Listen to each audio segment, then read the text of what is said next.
I'm excited for this card, man. God. Hey, Zach Freeman, back up, bro. Back up, man, on your picture on fucking the biggest card of all time for Bellator at Madison Square Garden. How about you back on up? And how about Fedor in that picture? Is that Megamind? Is that Megamind? Oh my God. It doesn't look and like look him. at the noggin on Matt.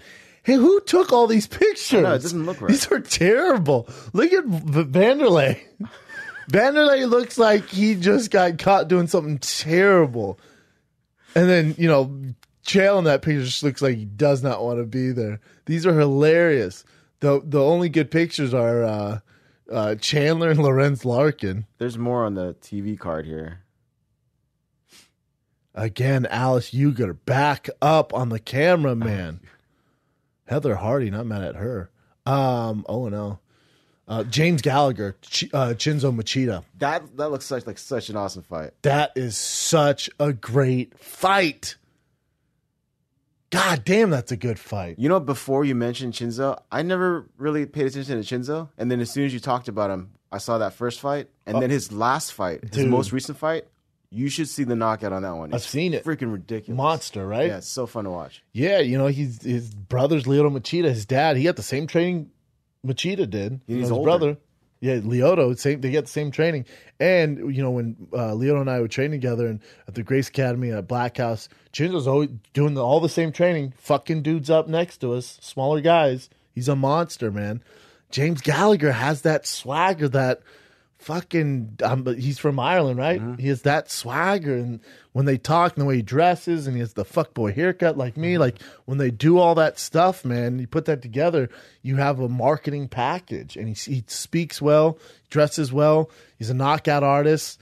I got to be honest with you guys, man. I'm on this James Gallagher train. And the other thing is, and it's going to be so tough to stick out on this card because there's so many great fights to talk about. I would assume that Gallagher will be somewhat of the talk after this fight, which is insane to say when you look at the card. But I would assume Gallagher is going to be somewhat of the talk. I will. And I love Shinzo, and I hate picking against people I've trained with that I know, but I do not like that fight for Shinzo. I do not like that. I like Gallagher in a knockout. I'm sorry, Leo. I'm sorry. Don't hate me. You like Shinzo? I take Shinzo. You want to bet on that one? Yes. Dinner in New York? Fine. Deal. I got Gallagher, Shinzo. And then you got Phil Davis, Ryan Bader. Bellator, UFC, Ryzen, World Series, ABD, whatever the fuck is, ABC Fighting Club in Russia. You got all that stuff. ACB. Absolute Berkut. Oh, wow. That's so intense. Yeah. These are two of the top 5 light heavyweights on the planet fighting on free TV on Spike. On Spike. You look at just any of the rankings, these guys are in the top 5, top 6 on anyone's rankings. Ryan Bader, Phil Davis. Look at the resume of Phil Davis and Ryan Bader. It's insane, especially Phil Davis. He's beat guys in Brazil. Let's just go over this. In Brazil, he's beat Glover Teixeira, Lyoto Machida. He beat these fools in their own country by decision. Grappled the piss out of Glover. Grappled the balls off of Glover in Brazil. It was crazy. He wore his ass out. They beat Lyoto Machida. It was a close decision, but still, man. They beat Little Nog. God, he's the Brazilian killer. He beat Alexander Gustafsson. He forgot that. Anaconda choke. Granted, it was early on, but I don't care. Still win. They beat the All-American dad, Brian Stan. And then you look at freaking Phil Davis in Bellator, and he's just doing work, man. He beat Newton, who's a long-time champ for them. He was a beast. If you remember his fights with King Mo, he beat Francis Carmont, which Francis is a tough customer in the UFC. Not the most exciting guy, but still tough. And then he beat King Mo by decision. I was at that fight. And then Liam McGarry, who he's fallen tough times, but he's a monster, man. He's just his Achilles heel is a guy like Phil Davis. So Phil and Bellator, and right before Phil signed with Bellator, who'd he lose to? Ryan Bader by a split decision in Stockholm. And Bader says the time change and all that. And I'm sure, because I just dealt with time change myself, I'm sure it's a beast. Oh, yeah. That fight makes my fight with Andrei Arlovski look like a fucking Leonard Garcia fight. Their last fight, Ryan Bader and Phil Davis' last fight was so boring.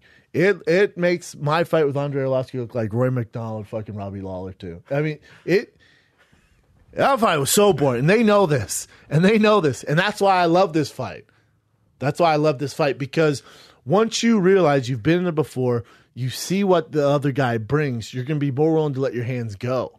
So, the pressure here is really on Bader. It's not on Phil Davis, because Phil Davis has established himself in Bellator. He's the champ. He's beaten well-known guys in Bellator who are great fighters regardless of what organization they're in. So he's established himself. He's the king of that light heavyweight. He's going to be a very tough guy to beat.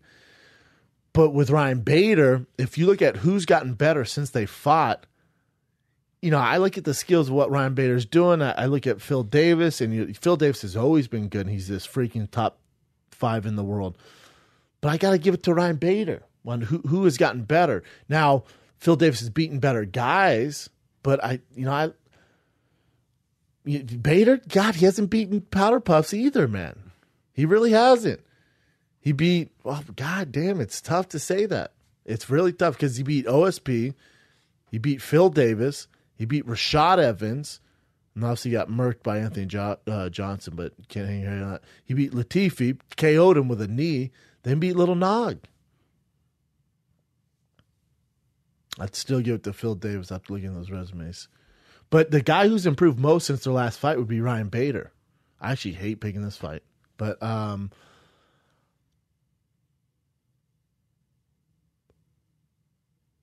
it's a tough fight to pick. Who do you got? I just immediately think Phil Davis without even thinking too much about it. My initial thoughts are Phil Davis, but Ryan Bader's gotten so much better, man.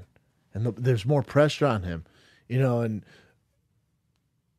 wrestling's gonna be the factor here, and can they negate the wrestling? And if it goes on its feet, Bader has all the power here, and it's such a close fight. The odds have it plus 100 to minus 120. Oh boy. You're taking Phil? I fucking hate picking against either one of these guys. I'll take Bader then. Fair enough. It's super close too on the odds. Yes. Oh, we kind of got to go, huh? Yeah. Let's go to the main card. So the Phil Davis, Ryan Bader, live Spike TV free. I will also be on that portion of the broadcast doing my thing. I got a dapper ass suit.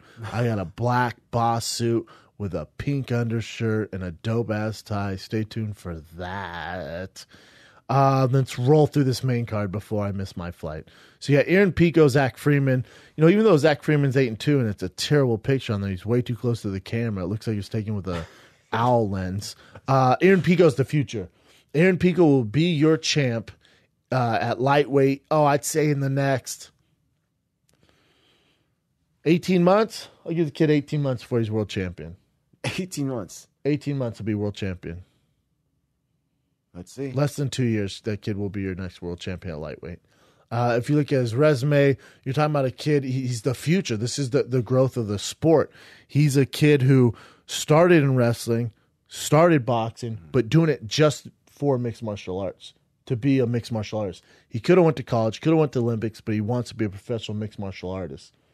Of course, Bellator, Scott Coker sees this kid as the next big thing. He will be the next big thing. Big thing. He eats Zach Freeman up like a fucking gordita crunch. And then light heavyweight. So this is your biggest mismatch on the card. I'm not sure of the odds, but Chandler's going to steamroll through Primus. And Chandler's by far one of the best lightweights on the planet.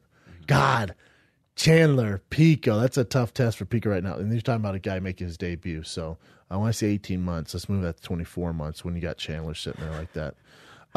Douglas Lima, Lorenz Larkin. Fuck, that's a great fight. That's going to be such a close fight.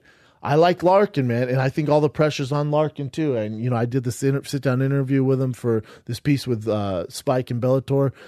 And Lorenzo doesn't feel any pressure. He goes, that's just another fight, it's just this. There's no pressure. I disagree. I think all the pressure's on him.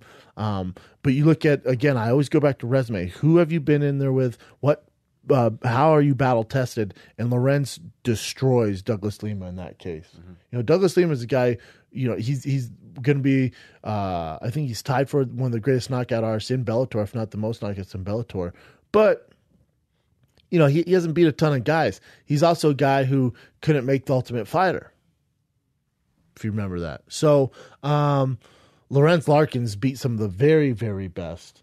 You know, he should have had his world title shot when he's in Strikeforce. You remember that? He's supposed to fight Luke Rockhold, and it never came to fruition. He's beat, ready for this, Robbie Lawler. All right? He's beat Robbie Lawler, Jorge Masvidal, Neil Magny. I mean, these are straight up killers. Straight up killers. I like Larkin to get it done in a decision. And now we'll go to the main two. You got Fedor versus Matt Mitrione. So the main event and the co-main event, I don't think these are the best fights on the card. I'm going to stick by that, and obviously, you know, Bellator might have some other say on that when I break the fight down. But to me, these aren't the draw. They're fun fights, but they're not the fights. Those 3 fights we just broke down, and those 2 fights on Spike, the last one on Spike, that's your real fights. That is as good as fights as you're ever going to see, with no matter what organization. Those cream of the crop, talent versus talent, newcomers, vets, world champions in their prime, great mixed martial arts at its highest level. Then you go to the main and co-main event, which is going to sell pay-per-views, which are going to draw people in. It's Fedor, regarded as the best heavyweight of all time, the last emperor. Matt Mitrione, right? Which Fedor shows up? Which Matt shows up?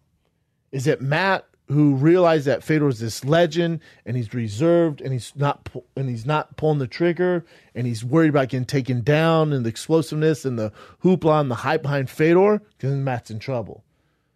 Is it Fedor who fought Melodano, which was he actually lost that fight? It went to a split decision in Russia, and they even tried to overturn it and thought about it. He lost that fight. Which Fedor is it? How good of shape is he in? Is it ultimate dad bod? Does he still have the explosiveness? Madison Square Garden, does he still want to fight? Speed advantage, Mitrione. Footwork, Mitrione. Knockout power, Mitrione. More dynamic, Mitrione. X Factor, Mitrione. Mental game, Fedor, by a long shot. And that outweighs all those things I just listed. Saying that, Matt knocks him out. That fight will not go all the rounds. Matt knocks Fedor out. Chael Sonnen, Wanderlei Silva. Again, you know, breaking down these 2 older gentlemen, these 2 legends of the sport. How bad does Chael want to be in there? You know, he's talking shit on New York, right? He does, and I know it's his whole gimmick stuff like that. And his way of shit talking, to me, is more gimmicky than anything.